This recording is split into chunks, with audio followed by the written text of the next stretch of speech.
This is Vatican City, the world's smallest sovereign state. Just 49 acres in the heart of Rome. Every year, millions of people stand in St. Peter's Square. They stare up at the Renaissance architecture, the imposing dome, the towering columns. They take photographs. They pray. They marvel at the beauty and the power concentrated in this tiny space. But what they don't see, what almost no one is allowed to see, is that the most fascinating and the most terrifying parts of the Vatican are not at street level. They're not in the museums or the chapels or even the famous secret archives. They're below, deep below, and places where the light barely reaches and where secrets have been buried for centuries. What you're looking at here is called the Vatican Grotto. Most people have never heard of it. It sits directly beneath St. Peter's Basilica, a subterranean labyrinth where nearly 100 popes lie buried in cold stone tombs. The air is damp. The silence is heavy. And if you're one of the very few granted access, you'll walk past centuries of death and power pressed into marble. But here's what they don't tell you on the tours. The grotto is just the beginning. Beneath it lies something older, something darker. And the deeper you go, the stranger it becomes. The Vatican is said to be hiding secrets that could shake the foundation of Christianity itself. Texts that were banned, prophecies that were censored, objects that priests fear to touch, and rooms that have been sealed for reasons the Church will never publicly admit. Some say the Vatican goes down 12 levels. Others whisper of chambers that don't appear on any map. Chambers where things are kept that should never see daylight. So tonight, we're going to count down the 10 creepiest things hidden in the Vatican.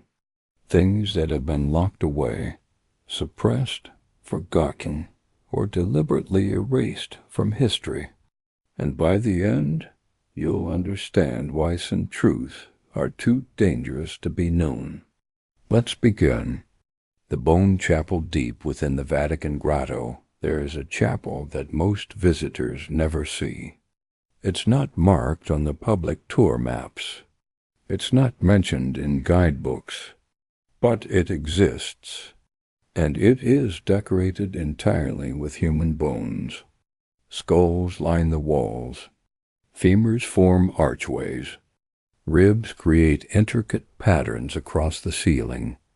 This is not a catacomb. This is a place of worship, a chapel where priests once said Mass surrounded by the remains of the dead.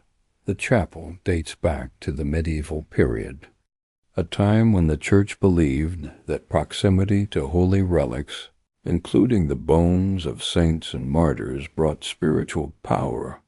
So they collected bones, thousands of them, and they built chapels like this one, spaces where death was not hidden but displayed, celebrated even.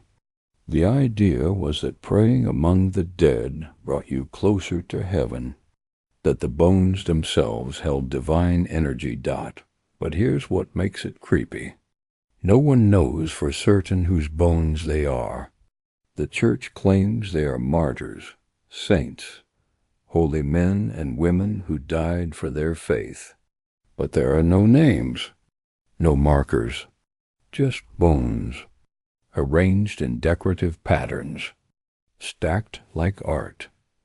And some researchers have quietly suggested that not all of these remains are as holy as the Vatican claims, that during the Inquisition, during the purges, during the centuries when the Church had absolute power, some of these bones may have belonged to heretics, to enemies, to people who were executed and then displayed as warnings.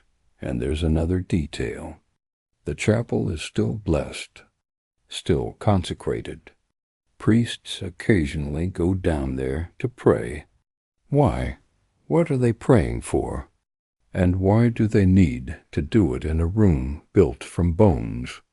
The Vatican has never explained, but those who have been inside describe a feeling, a weight in the air, a sense that the chapel is not just filled with the dead, but with something else, something watching. The Bone Chapel is number 10 on our list. But as unsettling as it is, it's only the surface, because what we're about to uncover gets darker with every step deeper into the Vatican's hidden world. But before we get to number 9, let's talk about what else is buried in those walls. Because the bones are not the only thing the Vatican has been collecting. The Exorcism Archives. The Vatican has an official exorcist. In fact, it has always had one. For centuries, the Church has appointed priests trained in the rite of exorcism, men tasked with confronting what the Church believes are actual demonic possessions. And every case, every ritual, every encounter is documented, recorded, filed away in a section of the Vatican archives that the public will never see. These are the Exorcism Archives, and they contain some of the most disturbing records the Church has ever created. Father Gabriel Amherst served as the Vatican's chief exorcist from 1986 until his death in 2016. Over his career, he claimed to have performed more than 60,000 exorcisms. 60,000. That number alone is staggering. But what's more disturbing is what he said about those cases. He described encounters with entities that knew things they shouldn't, languages that the possessed had never learned, voices that did not belong to the person speaking, and in some cases physical phenomena, objects moving, temperatures dropping, injuries appearing on the exorcist himself. Amherst spoke publicly about his work, but he never revealed the details of specific cases. Those details are locked away in the Vatican, and according to those who have seen them, the files are not just written reports. They include photographs, audio recordings, in some cases even video, documentation of exorcisms that the Church performed and then classified. Why classify them? If these cases prove the existence of the demonic, wouldn't the Church want to share that evidence? Unless the evidence shows something the Church doesn't want people to see. One priest who worked with Amherst in the 1990s, speaking anonymously after retiring, described being taken to a storage room deep in the Vatican to retrieve materials related to a past exorcism. The room was lined with metal shelving, wooden boxes, crates labeled with dates going back centuries. Some of the labels, he said, were written in Latin, others in languages he didn't recognize. He asked what was in the boxes. Amherst told him it was better not to know, that curiosity about such things was spiritually dangerous, but it's not just records. The Vatican also keeps objects, items that were present during exorcisms, things that were touched or used by those believed to be possessed, crucifixes that caused burns, books that allegedly opened themselves, idols that were found in the homes of the possessed. These objects are not destroyed. They are confiscated and brought to the Vatican, where they are stored in a secure location, blessed regularly and kept away from anyone who might be harmed by them. Why keep them? The official reason is that destroying cursed objects might release whatever spiritual force is attached to them. But there's another reason: evidence, proof that the demonic is real. and that the Church's authority over it is necessary. As long as the Vatican holds these objects, as long as they remain locked away and inaccessible, the Church controls the narrative. But the question remains, what would happen if those files were opened? If those recordings were played? Would they prove the Church right? Or would they reveal something else entirely? The exorcism archives are number 9, and they remind us that the Vatican is not just a museum of the past. It is an active institution, still performing rituals, still confronting forces it believes are real, and still keeping those encounters secret.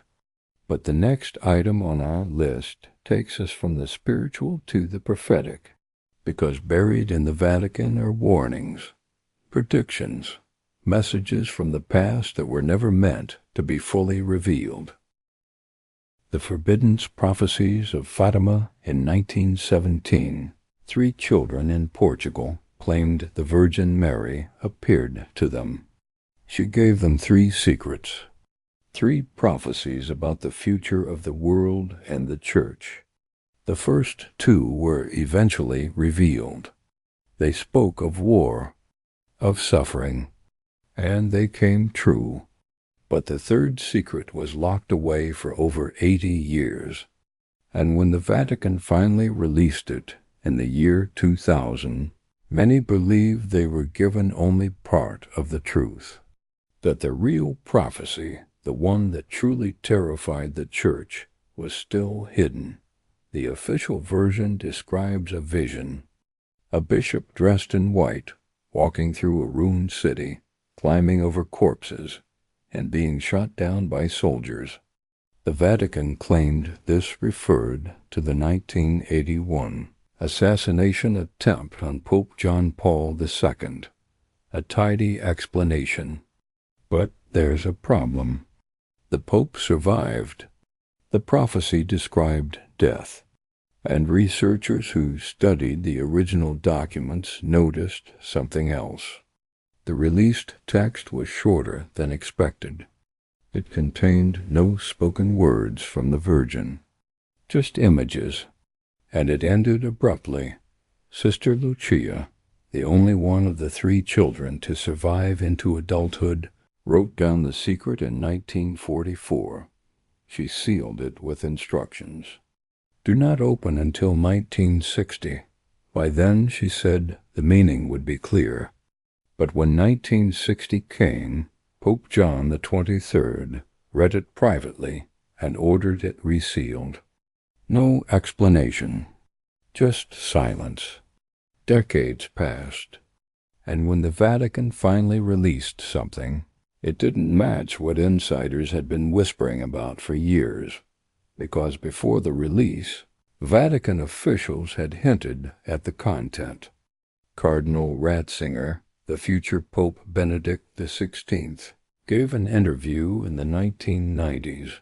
He said the third secret concerned dangers to the faith, apostasy within the Church, nations vanishing, entire populations losing their belief. But none of that appeared in the official 2000 release. So what happened? Was Ratzinger mistaken? Or was he describing a different document entirely? There are accounts from priests who claim to have seen earlier versions. One described a text that included 25 lines of spoken prophecy. The Virgin warning that bishops would lose faith, that cardinals would betray the gospel, that Rome itself would become a seat of error. If such a text exists, it would be devastating, because it would mean the Virgin Mary herself predicted the Church's corruption, that the institution built to serve God would fail from within. And here's what makes this truly creepy. Sister Lucia lived until 2005. After the official release, journalists tried to interview her. They wanted to know if the published version was complete. She refused to comment. She was placed under a vow of silence by the Vatican, and in the final years of her life, she was effectively isolated. Visitors were restricted.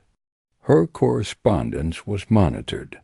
She died without ever confirming whether the world had been told the full truth. So the question remains, is there another document? A fuller version locked in a vault beneath the Vatican? And if so, what does it say? What prophecy could be so dangerous that the Church would suppress it for over a century? The forbidden prophecies of Fatima are number 8. And they remind us that sometimes the most terrifying secrets are the ones told by those the Church claims to revere. But if you think hidden prophecies are disturbing, wait until you see what physical objects the Vatican keeps locked away, because number 7 will make you question what the Church is really protecting us from. The occult artifact vault somewhere beneath the Vatican, in a room that requires multiple levels of clearance to enter, sits a collection of objects that the Church believes are cursed, haunted, demonically possessed. This is not a museum. This is a vault, and what's inside has been confiscated from exorcisms, investigations, and raids spanning centuries. Books of black magic, idols from forbidden cults, relics that allegedly caused harm to those who touched them, and items so disturbing that even Vatican exorcists refuse to handle them without blessing themselves first.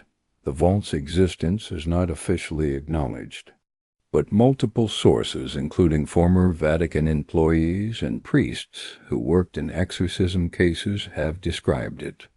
The room is said to be deep underground, far from public areas. It's climate controlled to preserve the objects, and it's blessed regularly by priests who perform rituals to contain whatever spiritual forces might be attached to the items inside. Father Gabriel Amherst, the Vatican's chief exorcist, spoke about this collection in interviews before his death. He said some of the objects were so dangerous that merely looking at them could invite spiritual attack. He described one item, a small wooden idol confiscated during an exorcism in Africa, that allegedly caused violent nightmares in everyone who came near it. The idol was brought to the Vatican and placed in the vault. Amherst said he never touched it directly, only with gloves, and only after extensive prayer. But it's not just objects from exorcisms. The vault also contains items seized during the Inquisition, books that were banned, grimoires, manuals of ritual magic that the Church deemed heretical. Some of these texts are ancient, predating Christianity itself, and the Vatican has kept them, not to study, but to prevent anyone else from reading them, because knowledge in the wrong hands is a weapon. One priest, speaking anonymously, described being taken to retrieve an item from the vault in the 1990s. He was led down a narrow staircase, through multiple locked doors, into a room lined with metal shelves, wooden crates, boxes labeled in Latin. Some had symbols painted on them, warnings. He asked what was in the boxes. His guide told him it was better not to know, that some things were kept sealed because opening them was dangerous. And then there are the relics, not the holy kind, the opposite. The Church has confiscated objects from occult rituals over the centuries, items used in black masses, sacrificial knives, chalices, statues of demons. These are not displayed. They are locked away, hidden from sight, treated as spiritual contaminants. But the question is, why keep them at all? If they are truly dangerous, why not destroy them? The official explanation is that destroying such objects might release whatever force is attached to them. That containment is safer than destruction. But there's another reason: control. As long as the Vatican holds these objects, it controls access to them. It controls the narrative around them. And it maintains the idea that the Church is the only authority capable of confronting the demonic. But what happens if that vault is ever opened? If those objects are examined by outside researchers, would they prove the Church's claims? Or would they reveal something else? That the objects are harmless, that the danger was never supernatural, but political, that the vault exists not to protect the world from demons, but to protect the Church's power over belief. The occult artifact vault is number 7, and it forces us to ask a simple question. If the Church truly believes these objects are cursed, why does it keep adding to the collection? What are they still confiscating? And from whom? The vault is not a relic of the past. It is active, growing, and the fact that it exists, hidden and unacknowledged, suggests that the battle the Church is fighting is not over. It's ongoing, and it's happening in places we're never allowed to see. The sealed catacombs Rome is famous for its catacombs, underground burial tunnels where early Christians hid from persecution, where they buried their dead and carved prayers into stone. The most well-known catacombs are open to tourists, but those are not the ones we're talking about, because beneath the Vatican itself there are catacombs that have been sealed. Passages that were bricked up centuries ago and have remained closed ever since, and the Vatican has never explained why. The existence of these sealed catacombs has been known since the 19th century. Workers repairing foundations occasionally break through walls and find tunnels, dark passages carved into bedrock, burial niches, ancient symbols.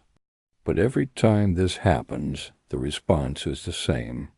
The Vatican examines the discovery briefly, then seals it, orders the workers to brick it up and never speak of it again. In 1893, a maintenance crew in the Apostolic Palace broke through a cellar wall and found themselves staring into a catacomb tunnel.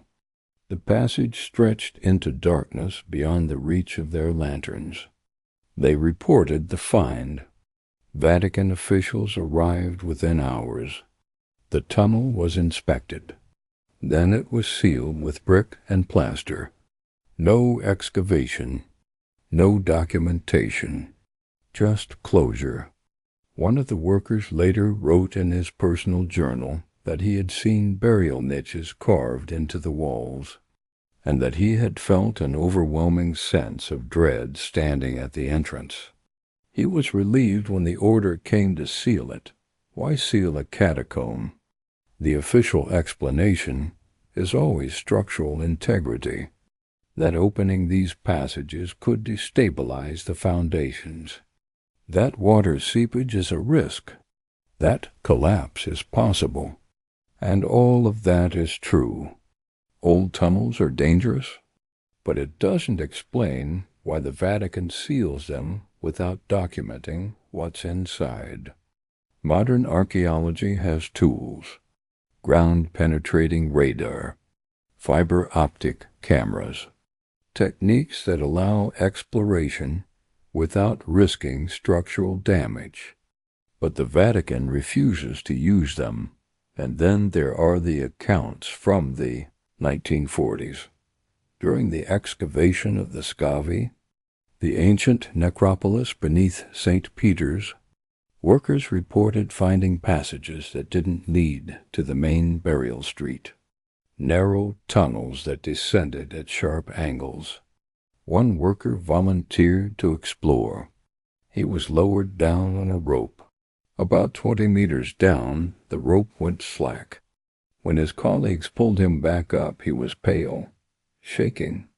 He refused to speak about what he had seen. He quit the job the next day.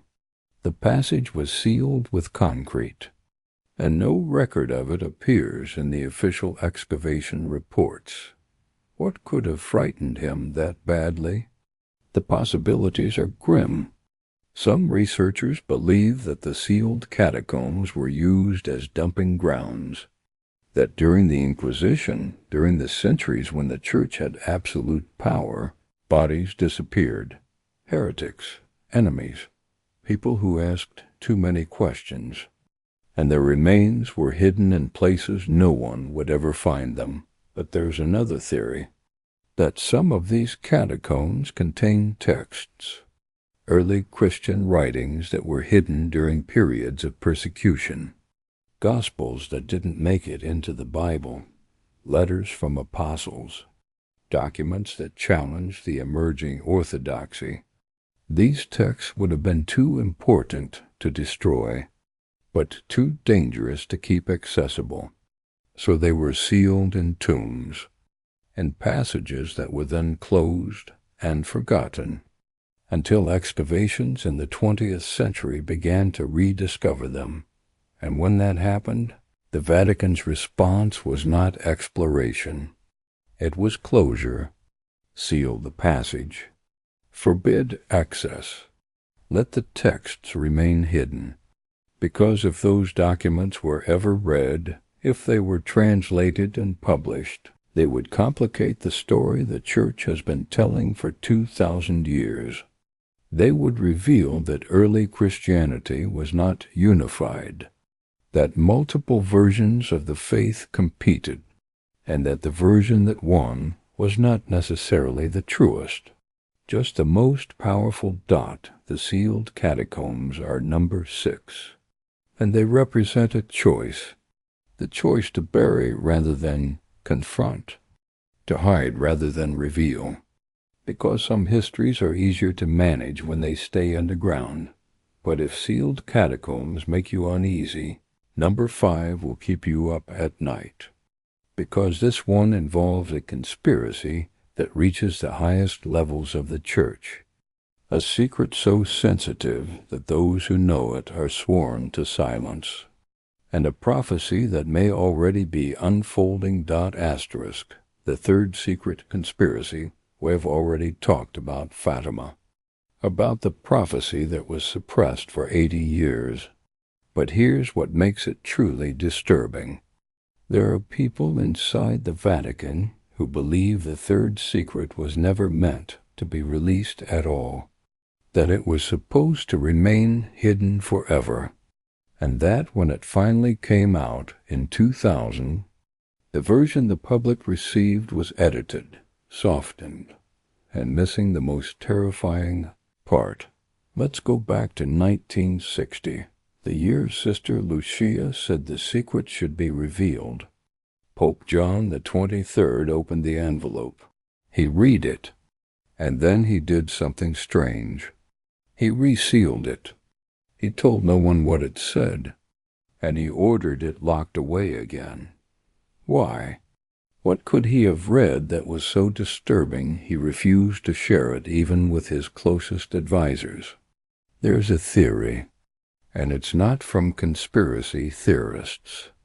It comes from priests, from Vatican insiders, from people who have spent their careers studying the Fatima documents. They believe the real third secret describes something the Church cannot admit: the apostasy of Rome, the loss of faith at the highest levels, a prophecy that the Vatican itself would become corrupt, that popes would lead the faithful astray, and that the Church, as an institution, would collapse from within. If that's true, then releasing such a prophecy would be suicide. It would validate every critic, every reformer, every voice that has ever accused the institution of betraying its mission.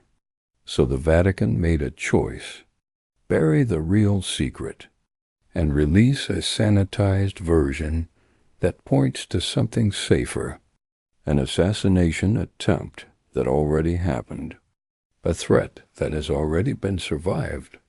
But here's where it gets darker, because some believe the prophecy is coming true anyway, that the apostasy described in the hidden text is unfolding right now.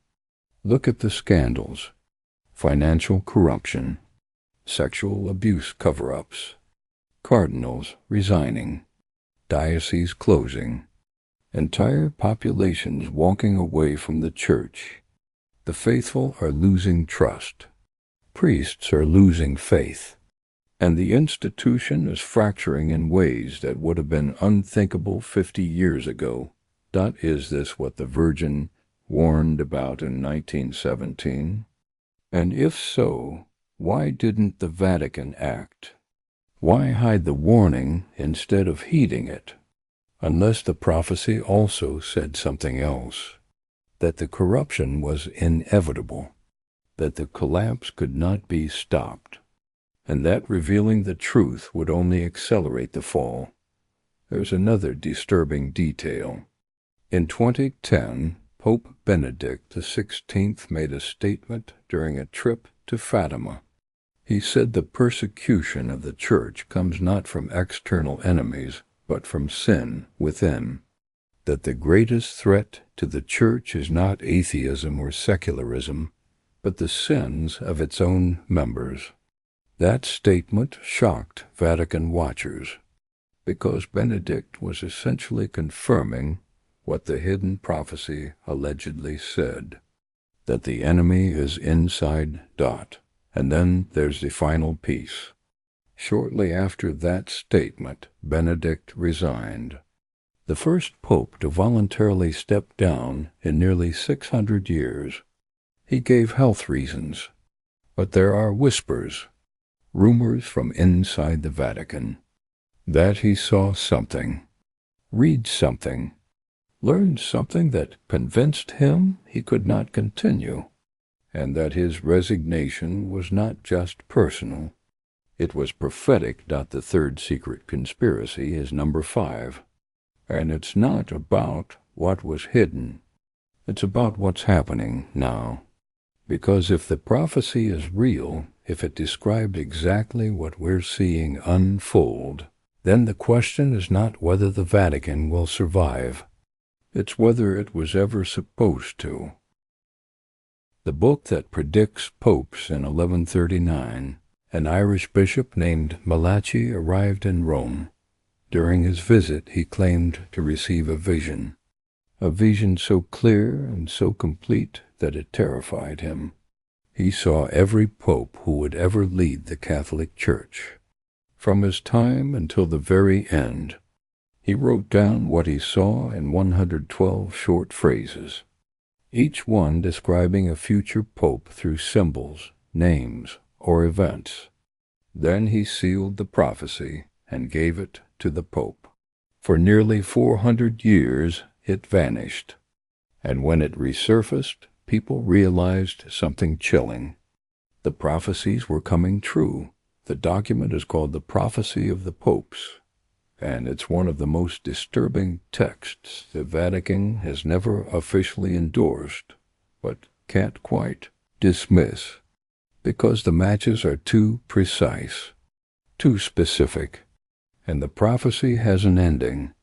According to Malachi, there would be exactly 112 popes, and after the last one, Rome would be destroyed, the Church would fall, and a dreadful judge would come. Let's look at the evidence. Prophecy 68 reads, "De meditate lunae," from the half-moon. This was linked to Pope Gregory XIII, who reigned in the 1500s. His family crest featured a half-moon. Prophecy 107, De labor solis, from the labor of the sun, was connected to Pope John Paul II. He was born during a solar eclipse and buried during another. The matches go on.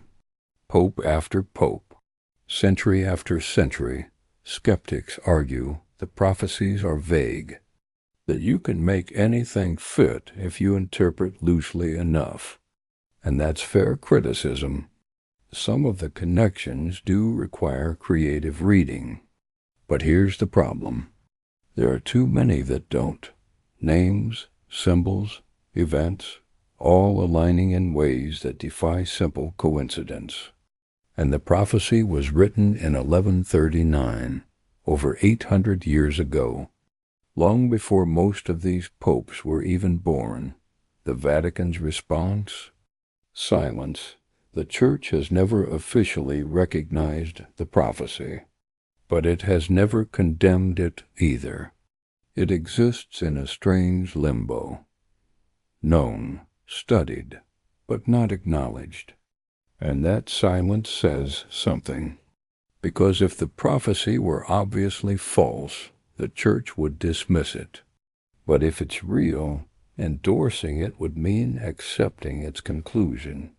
That the papacy has an expiration date. Now here's where it gets truly disturbing.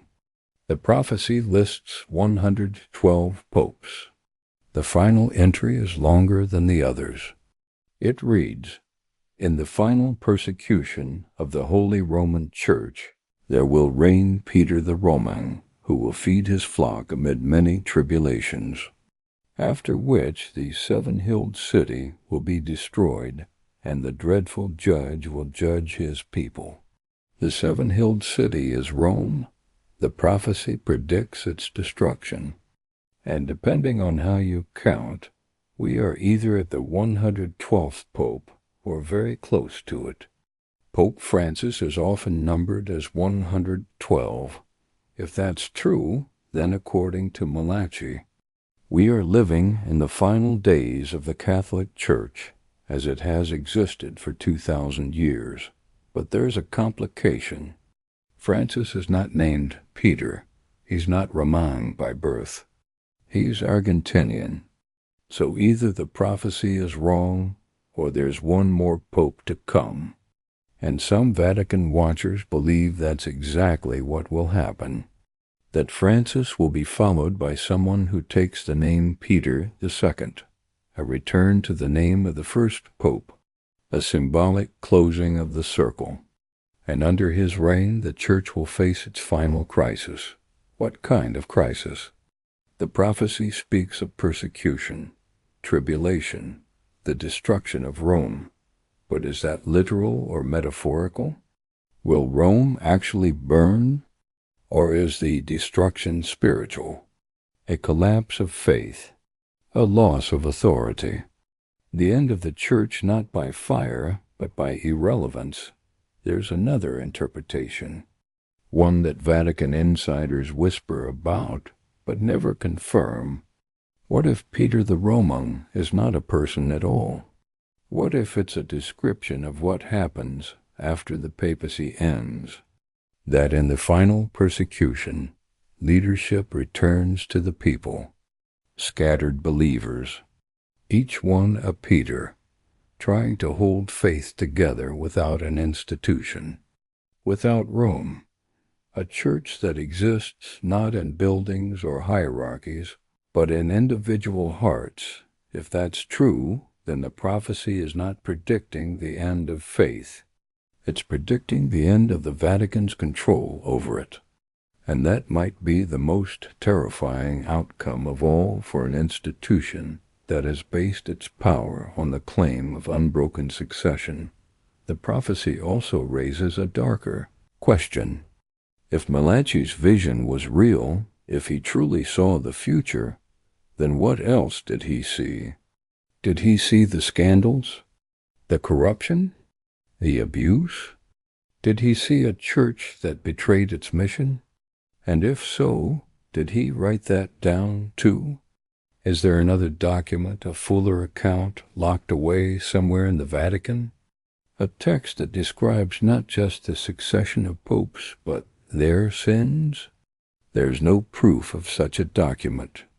But the fact that the prophecy of the popes exists at all, and that it has been so accurate for so long, forces us to consider the possibility that the future is not as open as we think, that patterns repeat, and that institutions, no matter how powerful, have natural lifespans.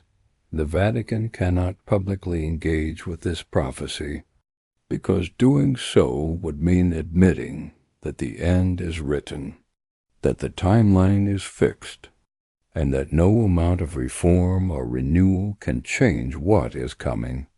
But privately the prophecy is studied, analyzed, and feared, because every new pope is counted.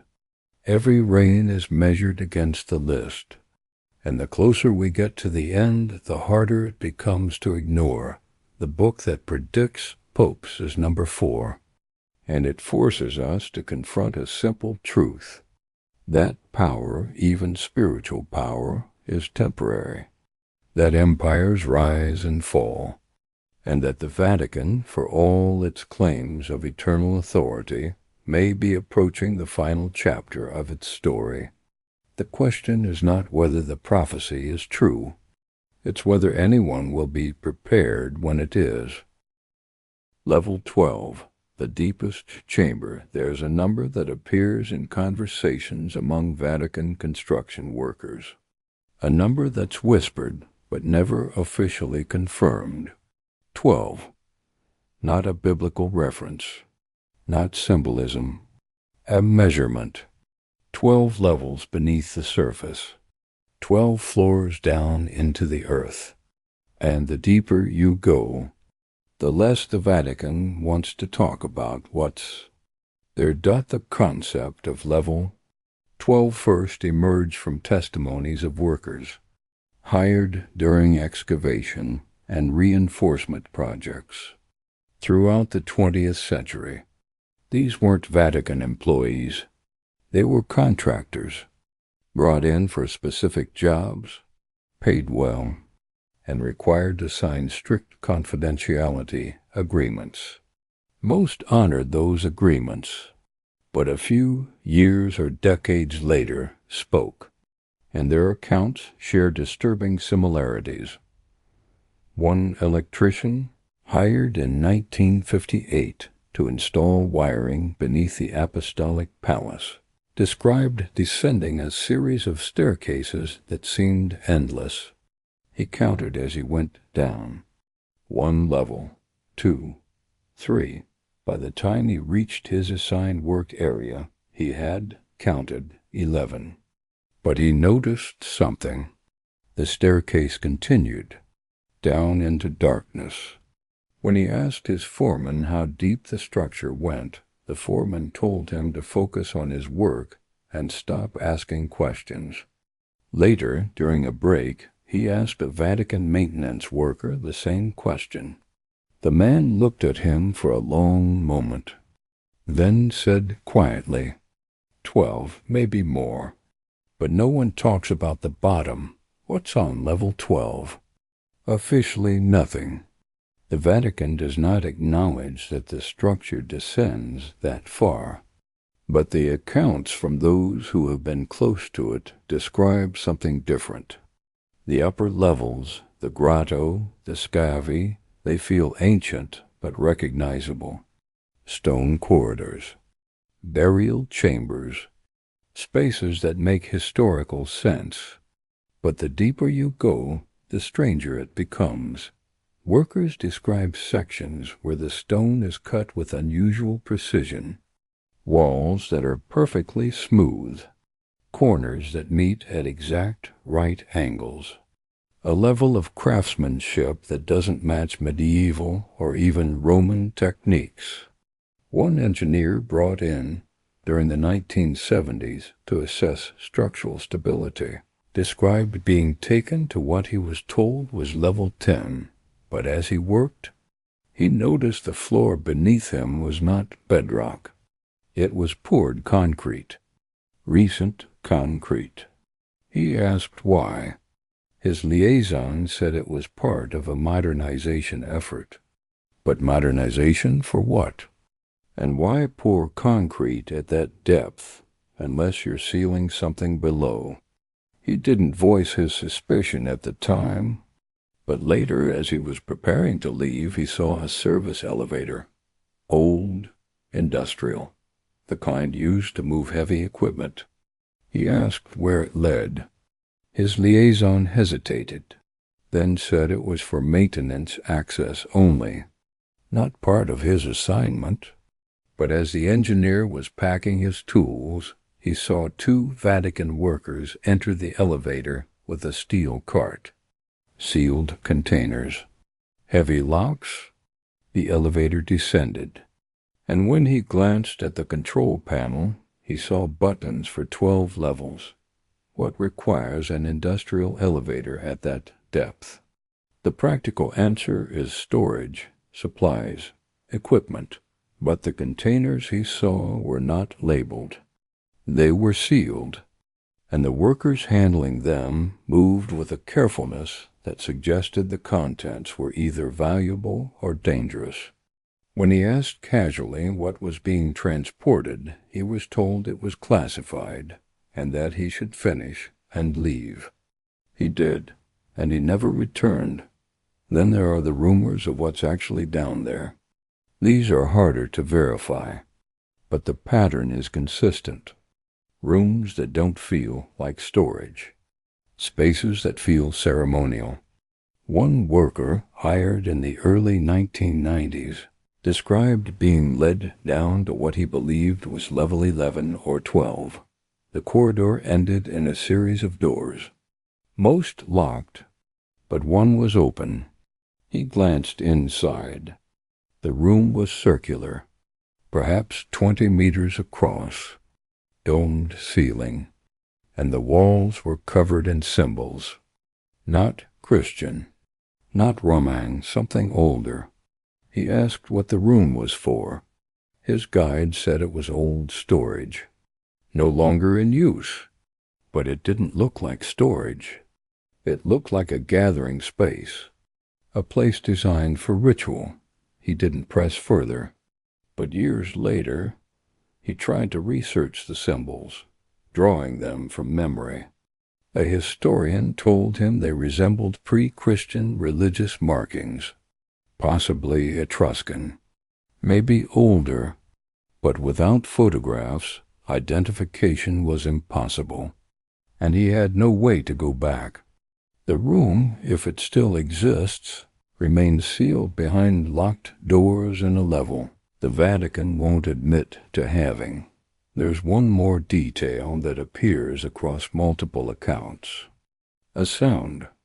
Workers who have descended to the lowest accessible levels report hearing something.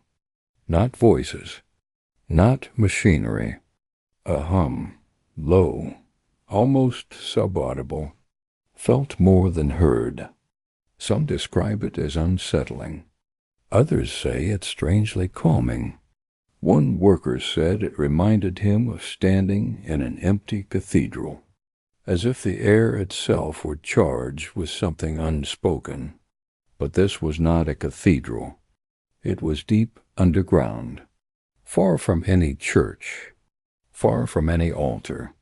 So where was the sound coming from? The Vatican has never released architectural plans for the deepest levels. Requests from historians are denied. The explanation is always the same: security, structural concerns. But security from what? And what structural concerns are compromised by revealing empty storage rooms? The refusal suggests that what lies on level 12 is not empty. And it's not simple. Some believe the deepest level contains something that predates the church itself, that when the Christians built on Vatican Hill, they built on top of something older, a pre-Christian site, a place that held significance long before Peter was ever martyred there, and that rather than destroying it, the church buried it, sealed it, and built over it. Because some foundations, once established, cannot be removed without bringing down everything above them. Others believe level 12 is where the Vatican keeps its most dangerous secrets. Not texts, not objects, but knowledge, research, experiments, things that cannot be explained or justified publicly. That the deepest chambers are not historical artifacts but active laboratories, places where the Church still investigates mysteries it publicly denies believing in. And there's a third theory, the darkest one, that level 12 is a prison, not for people, but for things, entities, forces, whatever the Church believes it has confronted over the centuries that could not be destroyed, only contained. That the deepest level is not a storage area or a laboratory. It's a containment facility. And the reason no one talks about it is because speaking about what's held there might weaken the seals. Level 12 is number 3 on our list, and it represents the Vatican's deepest physical secret. A place so far removed from the light that even those who work there are forbidden to describe what they've seen. But here's what's truly disturbing. The Vatican continues to maintain these levels, to upgrade them, to send people down there, which means whatever is on level 12, it's not forgotten. It's not abandoned. It's active. And the Church has decided that whatever is down there must remain hidden forever.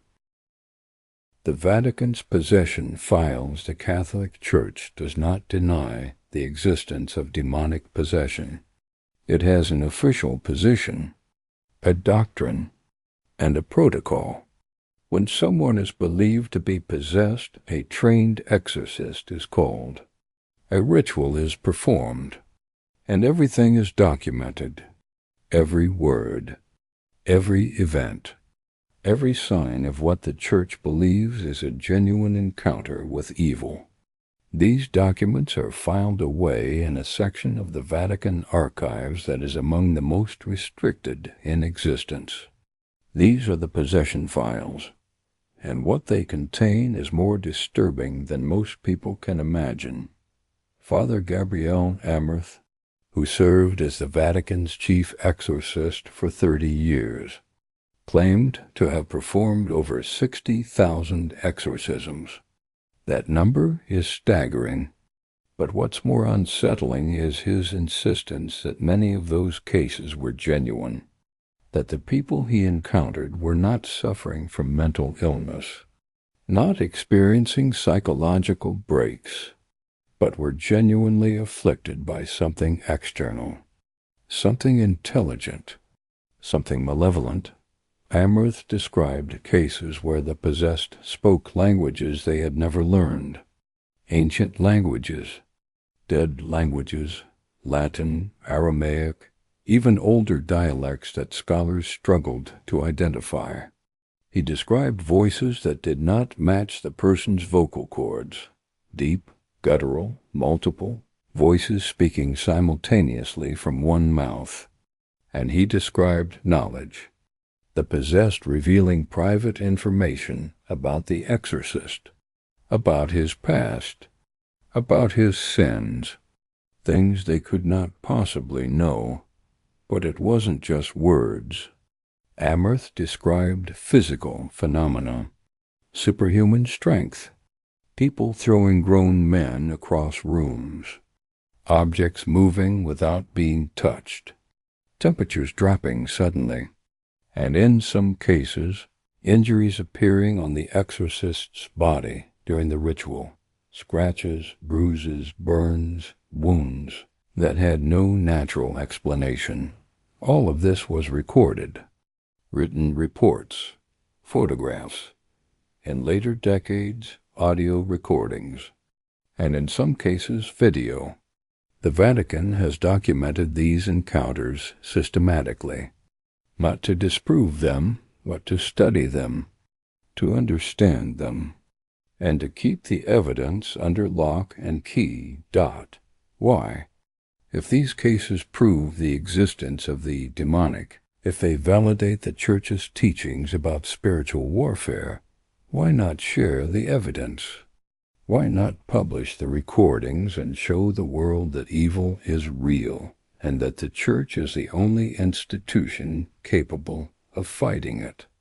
Unless the evidence shows something the Vatican doesn't want people to see.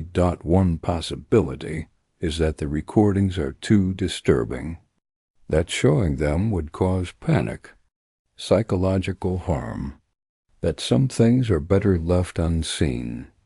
But there's another possibility, that the recordings are ambiguous, that they could be interpreted in ways that do not support the Church's narrative, that what looks like possession might also look like severe trauma, dissociation, mental illness, and releasing the evidence would invite skepticism rather than faith. But the files contain more than just case reports. They also contain objects, items that were present during exorcisms, things that were touched or used by the possessed, crucifixes that allegedly caused burns, books that opened themselves, photographs that showed unexplained figures. These objects are not destroyed. They are kept, stored in the same vault we discussed earlier, because the Church believes that destroying them might release whatever is attached. One priest who worked with Amrith described it being shown a photograph taken during an exorcism in the 1980s. The image showed the possessed person strapped to a chair, but in the background, barely visible, was a shadow, a shape that looked vaguely human, but wasn't. Amrith told him the camera had been blessed before the ritual, that nothing natural should have appeared in the frame. The photograph was filed away, and as far as the priest knows, it has never been published. There are also accounts of possessions that ended badly, cases where the ritual failed, where the possessed person died during the exorcism or shortly after, or where the exorcist himself was harmed, injured, or in rare cases driven to madness. These cases are documented with even more secrecy, because they suggest something the Church cannot admit, that exorcism is not always effective, that the demonic, if it exists, is not always bound by the Church's authority. One such case occurred in the 1970s in Italy.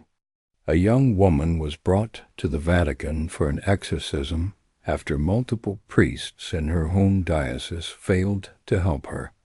The ritual lasted 3 days. On the third day, the woman went into cardiac arrest.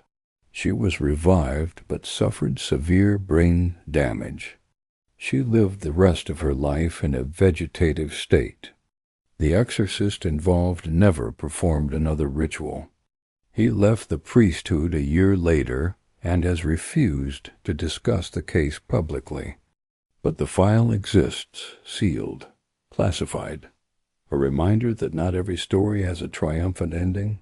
And then there are the possession files that describe something even stranger, cases where the possessed claimed to be inhabited not by demons, but by something else, human spirits, the dead, souls trapped between worlds.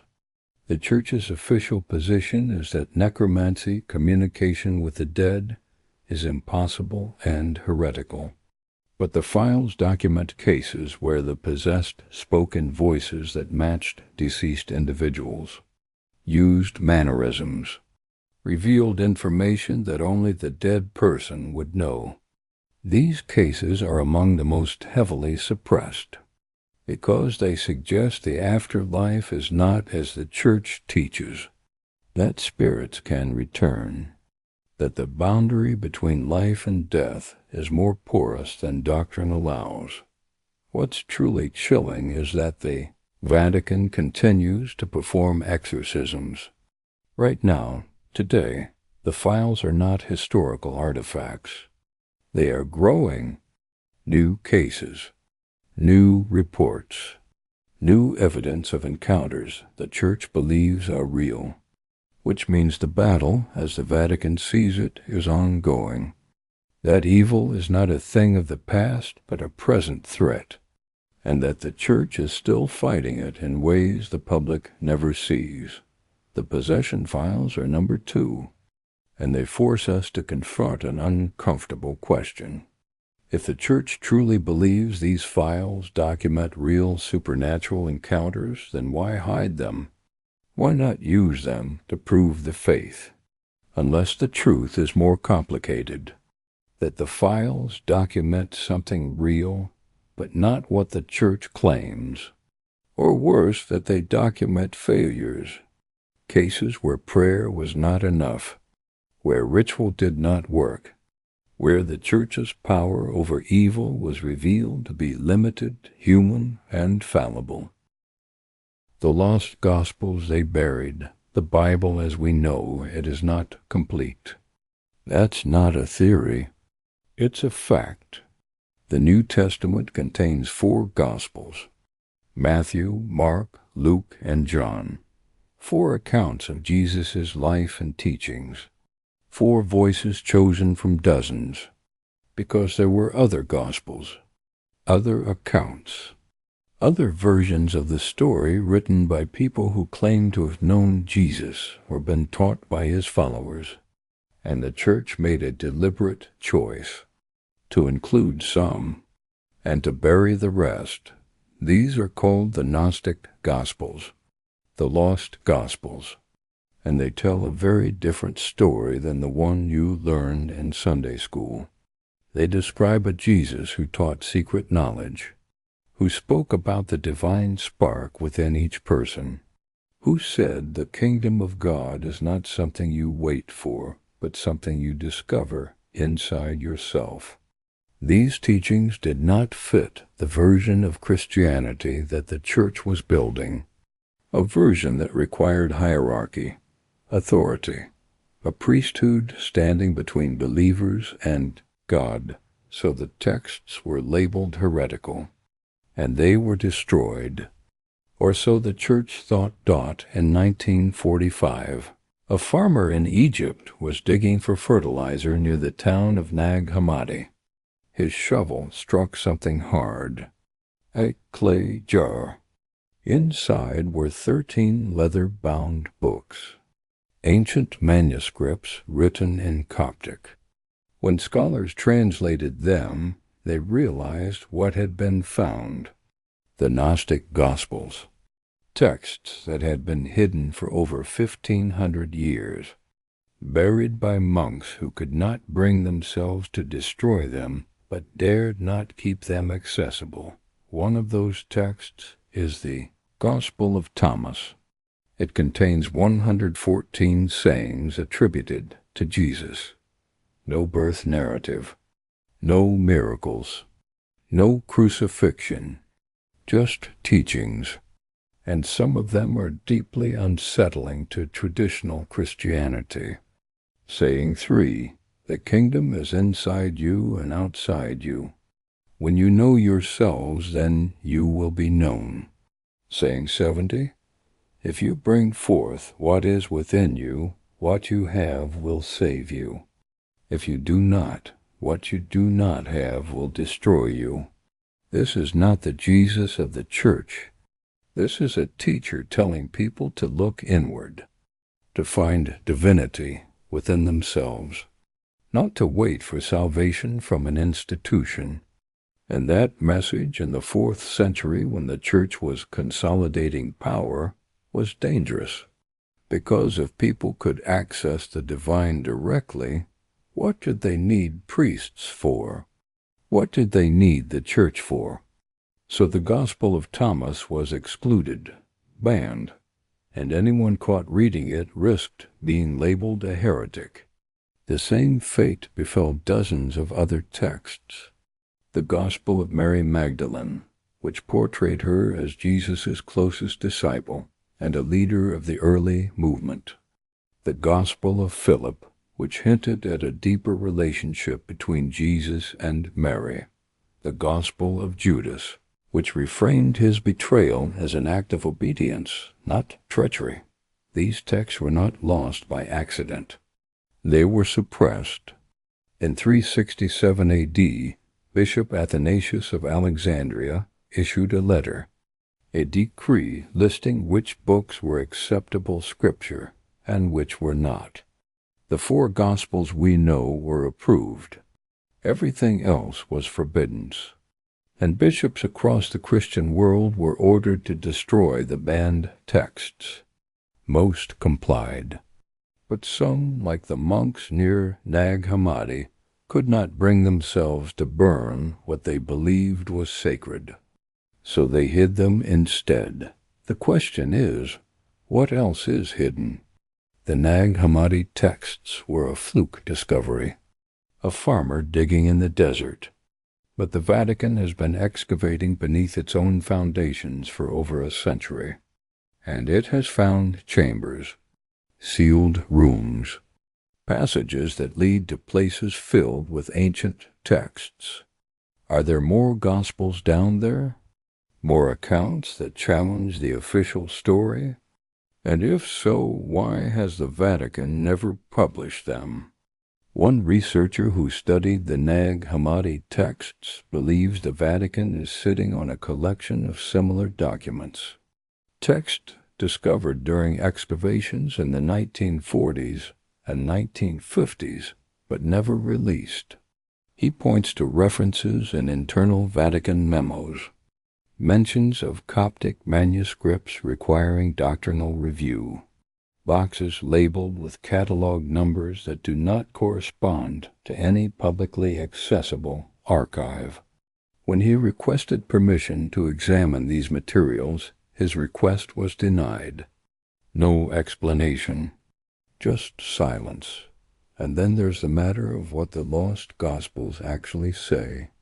Not just about Jesus, but about the origins of Christianity itself. Because if these texts are genuine, if they were written by people who knew Jesus or his immediate followers, then they reveal something uncomfortable. That early Christianity was not unified. That multiple versions of the faith existed simultaneously. And that the version we call Orthodox, the one that became the Catholic Church, won not because it was truer, but because it was more organized, more political, and more willing to use force. The Gospel of Mary describes a dispute. After Jesus' death, the disciples argue about leadership. Peter questions Mary's authority, challenges her claim that Jesus taught her things he did not teach the men. The text portrays Peter as jealous, dismissive, and it ends with Mary weeping, marginalized by the very movement she helped build. If this account is accurate, then the exclusion of women from church leadership is not divinely ordained. It's the result of a power struggle that the men won. The Gospel of Judas goes even further. It suggests that the other disciples misunderstood Jesus' message, that they were building a religion based on sacrifice and authority when Jesus taught liberation and knowledge.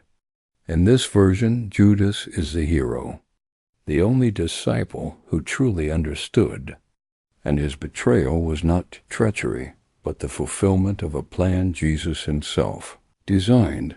If these texts had been included in the Bible, Christianity would look completely different. There would be no single story, no single interpretation, just a collection of voices, each offering a perspective, each claiming truth. And that kind of diversity would make centralized authority impossible, which is exactly why the Church could not allow it. The lost Gospels are number one, not because they are the most shocking, but because they represent the deepest secret, that the Bible itself is an edited document, curated, shaped by human decisions made for political and theological reasons, and that the voices excluded, the texts buried, the teachings suppressed. They tell a story the Church cannot afford to acknowledge. That Christianity as we know it is not the only version, just the one that survived. Number A. The lost Gospels they buried continued. But the lost Gospels are only part of the story, because it's not just about what was excluded from the Bible. It's about what was found beneath the Vatican and then hidden again. Texts that were discovered during excavations, fragments that match the Nag Hammadi collection, and documents that suggest the Vatican knew about these alternative Gospels long before the world did. During the Scavi excavation in the 1940s, workers reported finding a sealed niche in one of the mausoleums.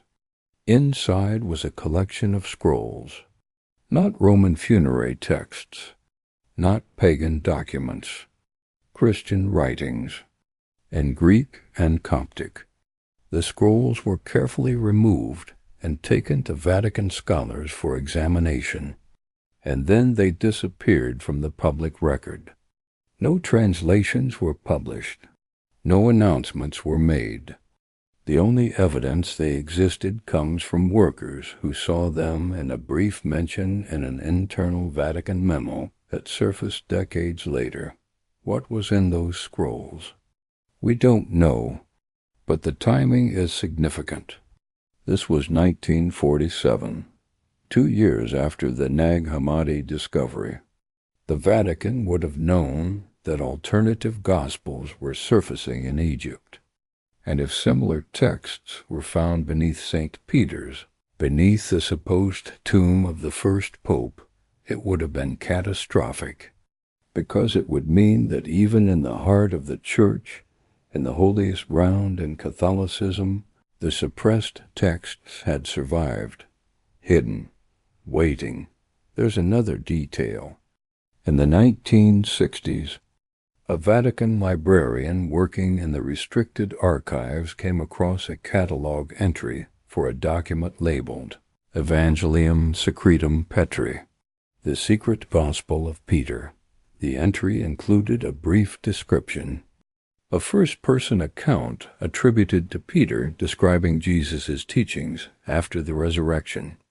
But when the librarian requested the document, she was told it had been moved to a more secure location. She asked where. She was told that information was above her clearance level. She tried to follow up multiple times. Each request was denied. Eventually, she left the Vatican and never learned what happened to the text. Does the secret Gospel of Peter exist? Scholars have debated its existence for centuries.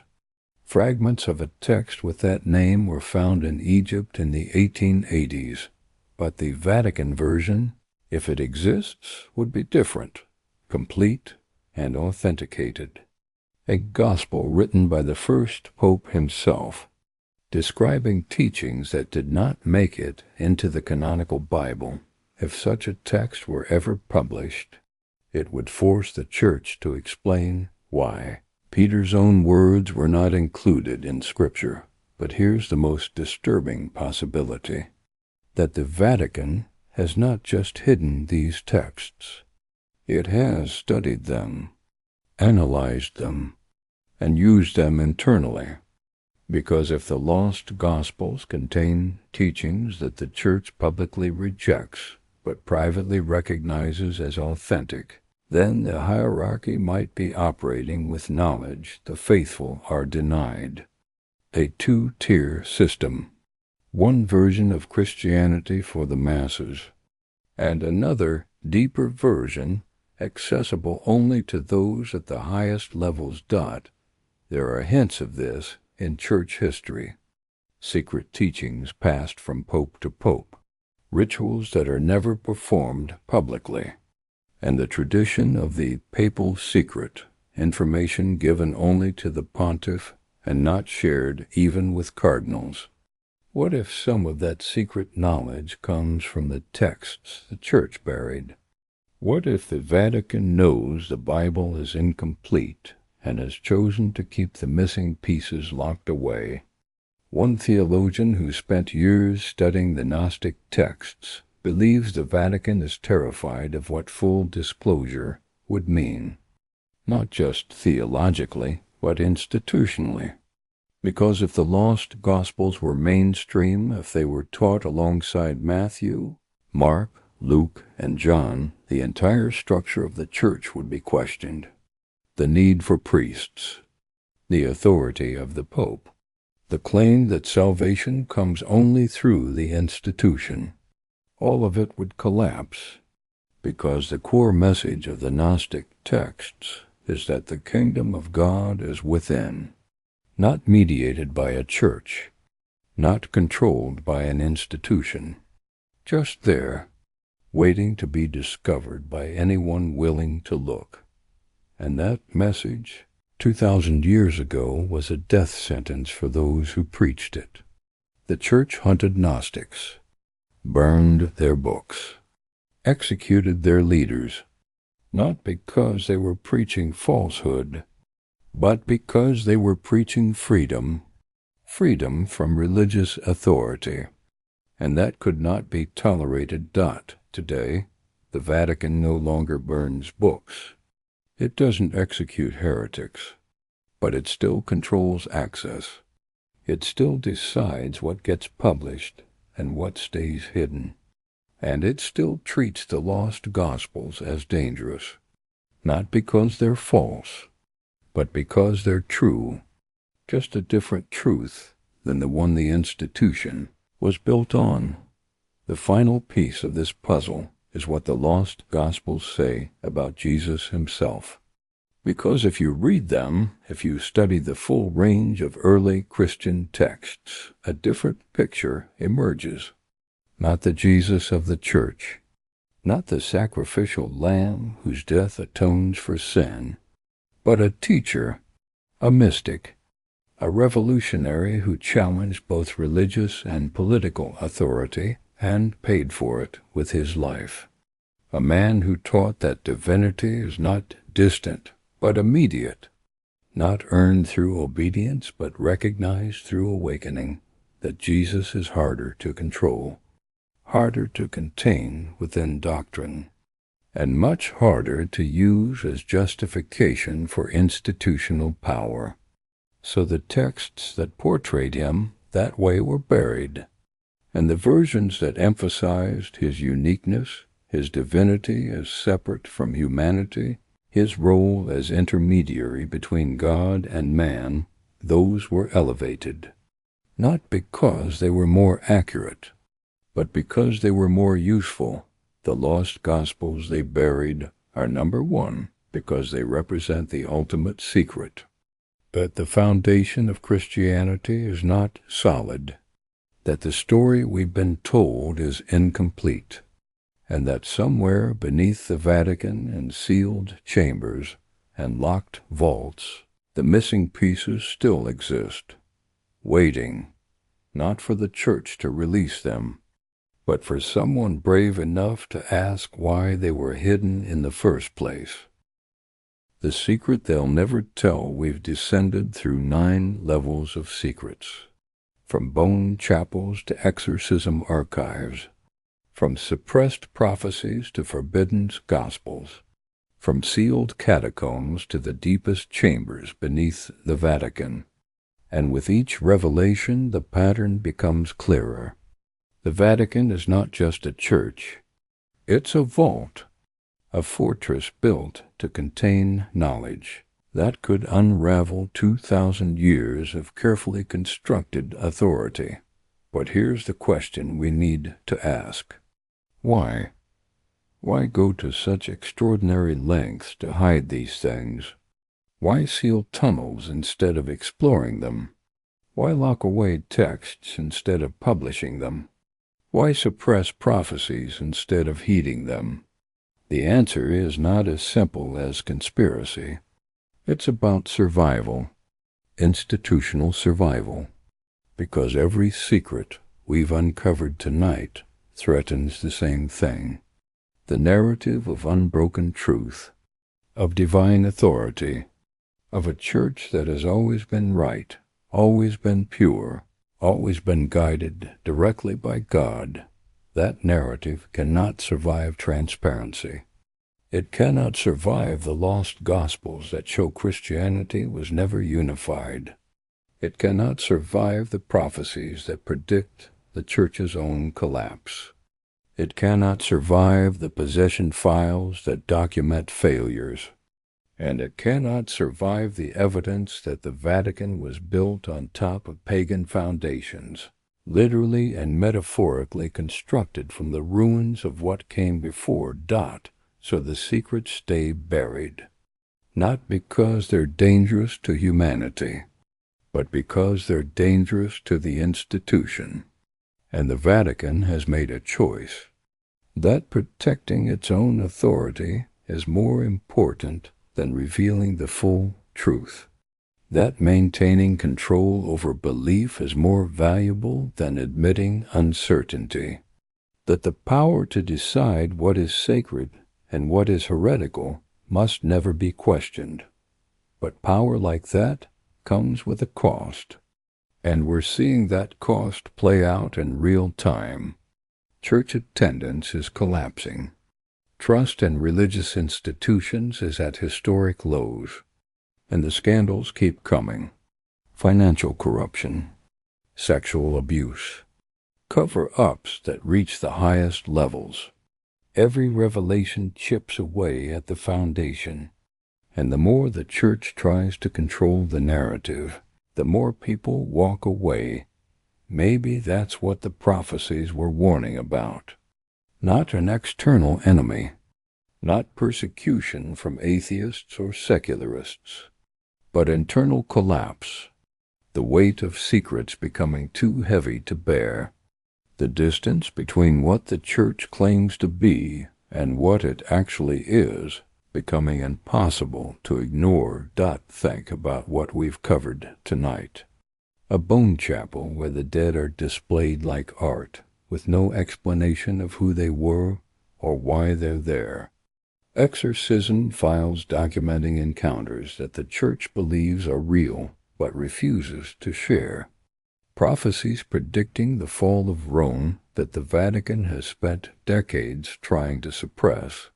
A vault filled with cursed objects that priests fear to touch. Catacombs sealed without investigation. A conspiracy around Fatima that suggests the Virgin Mary herself warned of apostasy. A prophecy written in 1139 that has accurately described pope after pope and predicts we are living in the final days. A level 12 beneath the Vatican that workers whisper about but cannot describe. Possession files that document both triumphs and failures that the church will never acknowledge. And lost gospels that reveal Christianity was never the unified faith the church claims. Every single one of these secrets shares something in common. They complicate the story. They introduce doubt.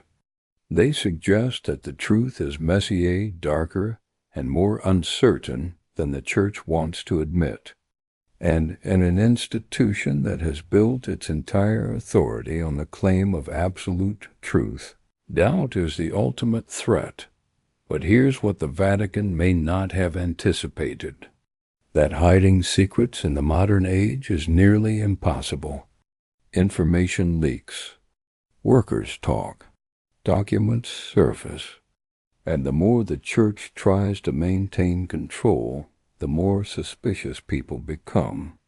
Every denied request for access, every sealed passage, every classified file, they all raise the same question. What are you so afraid of people finding out? The answer, based on everything we've uncovered tonight, is this: that the Vatican is human, that it was built by people with agendas shaped by politics and maintained through choices that prioritized power over truth, that the popes were not always holy, that the doctrine was not always consistent, and that the secrets buried beneath St. Peter's Basilica tell a story very different from the one preached from its altar.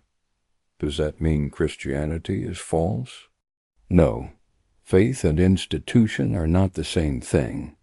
But it does mean that the Church, as an organization, has spent centuries managing perception, curating history, and burying anything that didn't fit the image it wanted to project.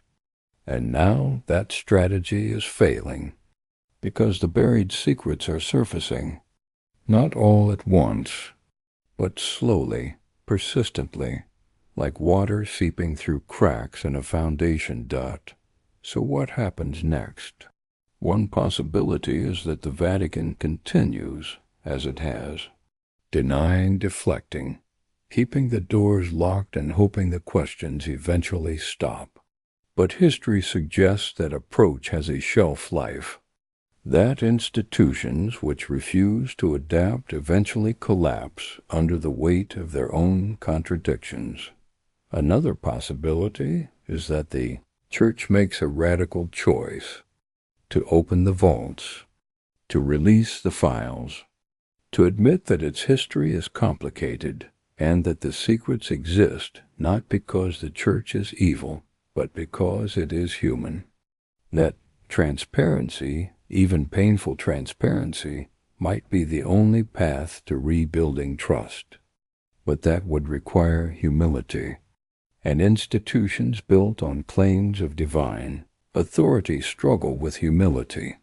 The third possibility is the one the prophecies suggest, that the choice is no longer the Church's to make, that the collapse is already underway, that the secrets will surface whether the Vatican cooperates or not, and that what rises from the ruins will be something different, not necessarily faithless, but free from the institutional control that has defined Christianity for 2 millennia.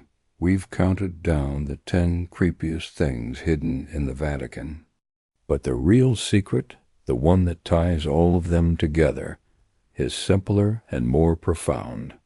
The Vatican is not afraid of demons.